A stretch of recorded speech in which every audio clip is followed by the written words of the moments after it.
Course et régate, une émission et un podcast de Nicolas Venance pour ActuNautique Yachting Art. Bonjour et bienvenue à vous dans Course et régate. Aujourd'hui, chers amis, dans Course et régate, je vous propose de monter à bord de Charal, de l'IMOCA de Jérémy Bayou qui va s'élancer dans moins d'une semaine sur la route du Rhum 2022. Pour cette visite privée, rencontrons tout de suite Hugo Lefort, préparateur généraliste au sein du team Charal. Bonjour Hugo. Bonjour Nicolas, bienvenue sur ce ponton et bienvenue à bord de Charal 2. Nos viewers piaffent d'impatience parce que depuis qu'on a publié la première vidéo de Charal 2 surfant au pied des tours de Saint-Malo, ça crée le buzz. Et là maintenant ils veulent monter à bord parce que ce bateau, c'est la toute dernière génération des IMOCA, Charal 2. Il est sorti quand ce bateau? Il a été mis à l'eau quand Hugo? Ce bateau il a été mis à l'eau il y a 3 mois, en juillet. Il est sorti des chantiers CDK à Lorient. Ouais. Donc c'est un plan Sam Manoir, architecte reconnu en mini, en classe 40 et puis dernièrement en IMOCA puisqu'il avait dessiné l'IMOCA d'Armel Tripon sur le dernier Vendée Globe. Ouais. Et donc Jérémy lui a fait confiance ainsi que le bureau d'études de Charal pour lui dessiner les nouvelles lignes de Charal 2 donc, que vous avez maintenant sous vos yeux. Il est magnifique. Alors c'est un IMOCA, mais quand on s'intéresse à certains aspects de son design et je pense notamment à la proue, on a quand même un ADN de SCO qui est fort là derrière. Parce qu'il a un volume à l'avant qui est incroyable ce bateau. Exactement, c'est ça qu'a proposé Sam Manoir avec l'Occitane et qu'on a repris et amélioré sur Charal. C'est-à-dire qu'on va avoir une étrave très volumineuse, donc un SCO toujours dans les limites de ce que propose la jauge. C'est pour ça qu'on n'aura pas les SCO des classes 40. Aujourd'hui on ne peut pas le faire en IMOCA puisque la jauge l'interdit. Mais voilà, on a une étrave quand même relativement volumineuse et spatulée. C'est-à-dire que voilà, l'avant va être assez haut sur l'eau pour essayer de passer au-dessus des vagues et ne plus enfourner dans chaque vague en navigation. Comme ce qu'on avait les étraves droites, les avants très pointus il y a quelques années. Ouais, il y a 10 ans, elles étaient encore assez droites et maintenant on va retrouver ces carènes qui vont passer sur les vagues pour essayer de garder ces fameuses vitesses moyennes et cette puissance. Et ce qui est dingue, c'est quand on regarde le bateau de profil, le brillon est hyper relevé, au moins sur 2,50 m à l'avant. Ouais, exactement, toujours dans cette optique de surfer, de passer au-dessus des vagues, de ne pas planter et de vraiment garder cette vitesse moyenne très élevée, quelles que soient les allures, donc au près et au portant. Alors c'est un bateau qui s'élance sur la route du Rhum, mais c'est un bateau qui a été conçu pour le prochain Vendée Globe. Exactement. Là, il y a quelque chose de puissant. Là, donc c'est officiellement la deuxième course de Charal, mais la grande première, la route du Rhum, qui est un point d'étape hyper important pour l'équipe et pour le bateau, puisqu'il va quand même éprouver sur un parcours compliqué. On est en novembre, donc météorologiquement aussi compliqué. Et donc c'est effectivement le point d'orgue reste le Vendée Globe. Le bateau va subir des modifications, des transformations durant les chantiers d'hiver au gré des retours d'expérience qu'on va avoir sur les courses et sur les entraînements qui sont extrêmement nombreux avec Jérémy Bayou et Franck Camas entre autres qui a intégré le team cette année toujours pour aller chercher cette victoire sur le Vendée Globe. Alors quand on regarde les foils, Hugo, j'ai l'impression qu'ils sont plus petits qu'avant. Alors effectivement, depuis le dernier Vendée Globe, les foils ont été réglementés. Il n'y avait pas de réglementation sur les foils jusqu'alors, aucune. Et c'est pour ça qu'on a eu des grands foils comme par exemple Apivia qui a gardé, grâce à une règle d'ancienneté, ces grands foils. Mais aujourd'hui, tous les nouveaux bateaux ont un volume et une surface maximum de foils. Donc le dessin reste à l'appréciation des équipes, mais surface, tout en étant dans une boîte limitée pour tout le monde. Donc on a des foils qui restent pour nous des grands foils, mais effectivement moins grands que les immenses foils qu'il y a eu dans cette période 2018-2020. Alors qu'est-ce que ça va changer concrètement en navigation, Hugo, sur cette route du Rhum pour Jérémy, par rapport à des gens qui ont des grands foils et à quelles allures d'ailleurs? Ça va changer que les grands foils, quand ils sont bien maîtrisés, on le voit avec Apivia et Charlie Dalin, permettent au bateau d'aller très très vite, de décoller très rapidement, d'avoir ces vitesses élevées même dans le petit temps. Donc ce que ne permettent pas ces petits foils qui vont avoir besoin d'un peu plus de vitesse pour faire leur effet. Et c'est pour ça que voilà, toute l'équipe a travaillé sur des foils qui restent en V, donc des foils profonds, pour pouvoir garder cette puissance et lever assez haut le bateau. Et on va le voir aussi avec à l'arrière, essayer de faire voler complètement le bateau. Stabilité. Voilà, la stabilité du bateau en vol. Alors Jérémy, dans sa dernière interview sur Course et Régate, en sortant du bateau d'ailleurs, il a parlé aussi d'un gros travail de la carène de Charal 2. Sur quoi vous avez travaillé sur cette carène, la carène a été travaillée et on le verra aussi pour le pont, d'une manière pour les écoulements hydrodynamiques. Il n'est pas à la largeur max de ce que propose la jauge. Ah bon? La jauge a une largeur max de 5,85 m, donc Charal 2 est plus étroit que Charal 1 par exemple. Ça sert à quoi ça? Eh bien c'est pour aussi, on a essayé de recentrer les masses du bateau pour ne pas être déséquilibré quand on va voler. Parce que quand on a ces masses qui sont sur les extérieurs, on a forcément du coup un peu de masse au mauvais endroit en permanence. Donc ça recentre les poids. Voilà, en fait. on a beau matosser, il reste des masses au mauvais endroit entre guillemets en vol. Alors on poursuit notre visite. Alors quand le bateau vole, la ligne, le redent que l'on voit tout au long de la coque est très élégant. Oui, ce redent a été dessiné pour aussi apporter un petit peu de stabilité quand le bateau est gîté. Avant le vol et effectivement une sorte après. De bouchin. Voilà, et quand il est en vol, on le voit. Enfin, il reste super élégant, super tendu. Vous l'avez dû le voir. Ouais. Et ces images du bateau en vol fait qu'on a vraiment une espèce d'aile complète assez fine qui va, on le voit, assez tendue dessous et dessus, qui nous permet d'avoir un bateau très rapide. Alors bateau très rapide, il pèse, c'est quoi le devis de poids de Charal 2? Charal 2 c'est à peu près 8 tonnes. 8 tonnes, wow. Dont 3 tonnes rien que dans le bulbe de la quille. Il y a du travail, du composite là, et du carbone. Les foils sont aussi les foils qui vont du coup supporter tout le poids du bateau. Sont très lourds, en vol, vont être très solides et donc forcément très lourds. Ouais. Donc il y a à peu près 8 tonnes à déplacer, à faire voler. À faire voler. À faire voler, oui, exactement. À faire décoller le plus tôt possible. Avant de monter à bord, chers amis, ce que je vous propose, c'est de nous intéresser à la poupe de Charal 2. Parce que des poupes comme ça, je pense qu'on n'en a encore jamais vu. Elle est très particulière, hein, Hugo, la poupe de Charal 2. Expliquez-nous ce que vous avez fait. C'est des choses un peu innovantes quand même. Hein. Exactement, le design team, le bureau d'études, Jérémy, Sam Manuard et Franck Camas ont beaucoup travaillé sur cet arrière, puisque vous devez le savoir, aujourd'hui les IMOCA n'ont pas de plan porteur à l'arrière. Ah non, c'est interdit. Donc voilà, c'est interdit. Les IMOCA à foil.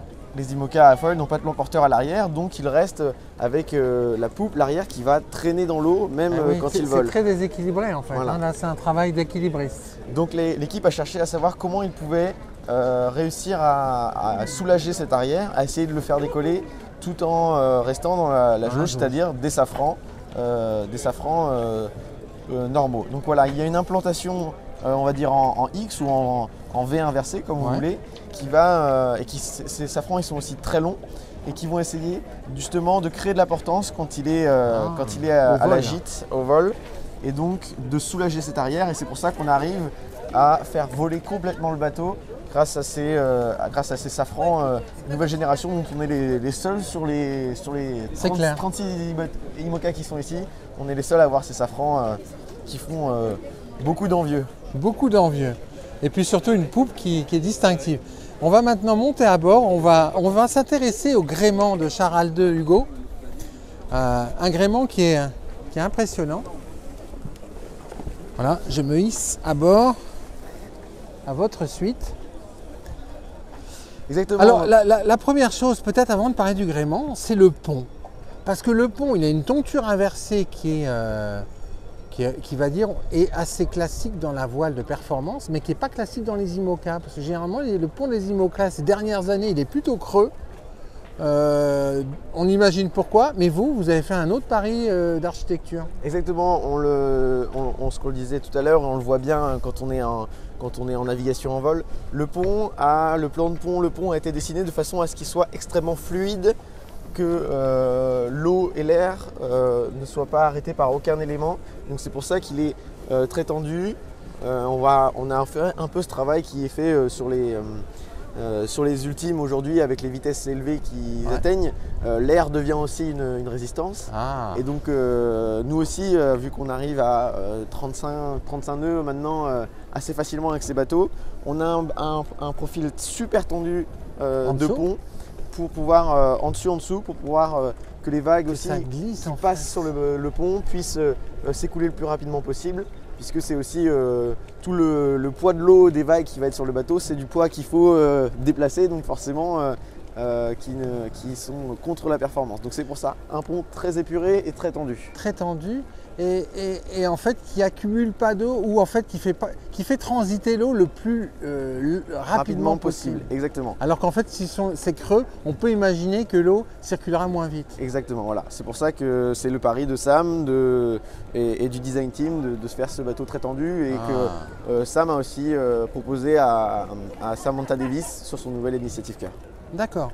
Alors parlons du mât, on est au pied du mât et parlons gréement. Alors parlez de la grand voile là.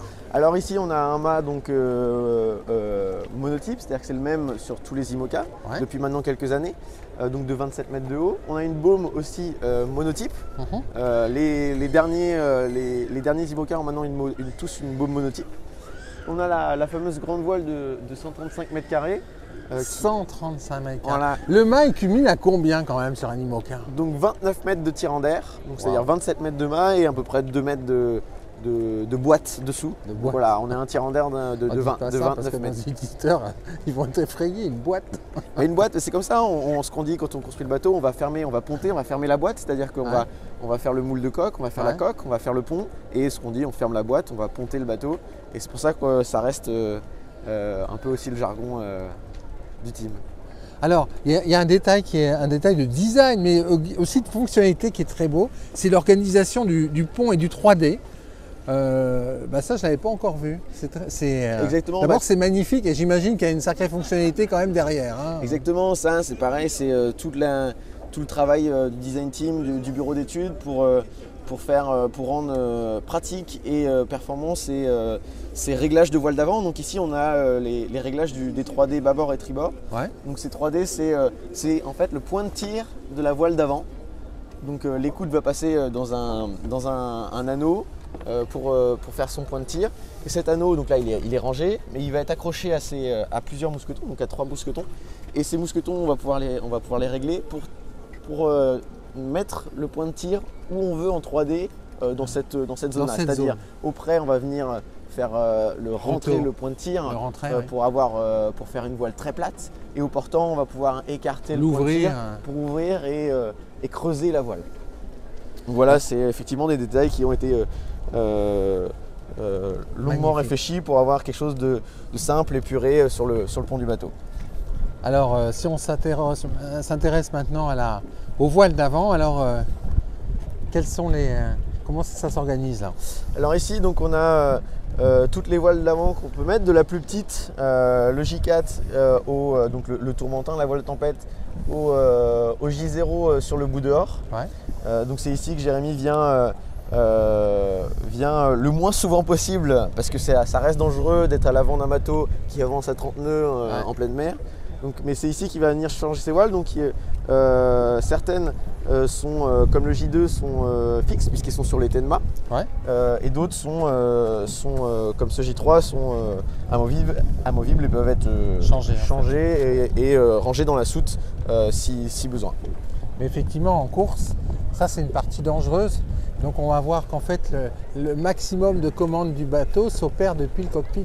Oui, exactement, on va le voir. C'est-à-dire que tous les boots, les drisses, tous les réglages du bateau vont arriver à l'intérieur du cockpit et sont accessibles par un seul homme à portée de main sans bouger dans le cockpit.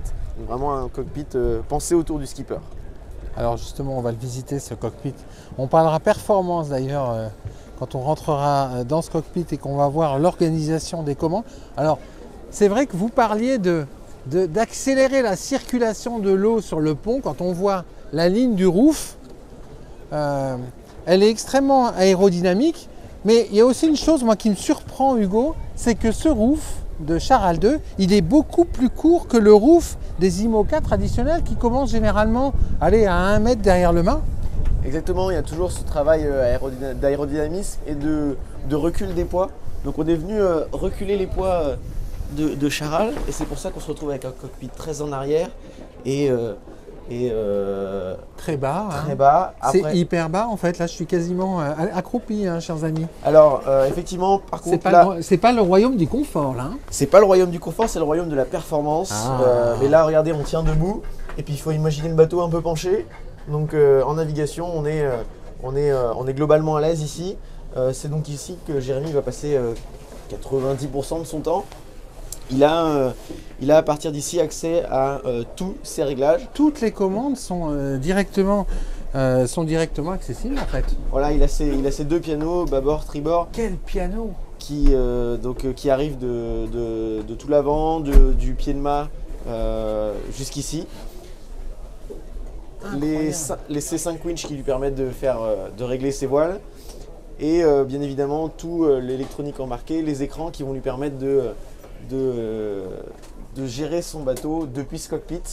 Et puis il va ici aussi mettre son pouf et dormir là, donc il peut vraiment passer du temps ici. Il a ses sièges de bar qui sont par exemple derrière vous, là celui qui est déplié, où Jérémy peut s'asseoir et avoir accès à... Il voit d'ici toutes ses voiles, l'avant de son bateau. Et si la visibilité n'est pas bonne, si il est ou alors à l'intérieur du bateau à sa table à cartes, il a aussi accès via les écrans à des caméras. Donc on retrouve ici une caméra sur le mât pour l'avant du bateau. Et on peut aussi retrouver des caméras de chandelier qui lui permettent de voir le réglage de ses voiles en permanence. Incroyable. Et là, regardez, j'ai tenu la barre. Et une barre franche que Jérémy va utiliser aussi en navigation. Il a son stick, on le voit là, qui vient fixer sur sa barre et qui peut venir s'il faut, s'il a envie, barrer le bateau. Bien qu'aujourd'hui, les pilotes automatiques extrêmement performants vont barrer le bateau quasiment en permanence. En permanence. Alors, la montre connectée. Exactement, ouais, Jérémy il porte, avec un de ses partenaires, Garmin, propose une montre connectée. Donc là, je suis connecté au bateau par exemple, et donc je vais avoir forcément la vitesse du bateau est à 0, nous sommes au port, mais on a le vent, il y a quasiment 12 nœuds de vent à 6 degrés. On est au cap quasiment presque au plein sud, 166, et même l'eau est à 19 degrés. 19 degrés. Et on a 8 mètres de fond, donc ça veut dire qu'avec nos 4,50 m de tirant d'eau, a priori ça passe. Tout va bien. Voilà, donc Jérémy est connecté aussi à son bateau en permanence, ce qui lui permet de toujours dans cet esprit de performance, de pouvoir savoir si son bateau est toujours au mieux de ses performances. Au mieux de ses performances. Alors justement, performance. Quelles sont les performances que vous avez testées à quelle allure sur Charal 2 là, depuis juillet? Charal 2 est un bateau qui a été conçu pour être bon à tous les allures et surtout en particulier au près. Ouais. C'était le défaut de certains IMOCA où ils ont du mal à remonter au près. Là aujourd'hui, avec ces foils et ces nouveaux safrans très longs et en X, des vraies pelles. Hein. On arrive à des performances au près qui sont supérieures à nos concurrents. Et c'est vraiment une très grande réussite.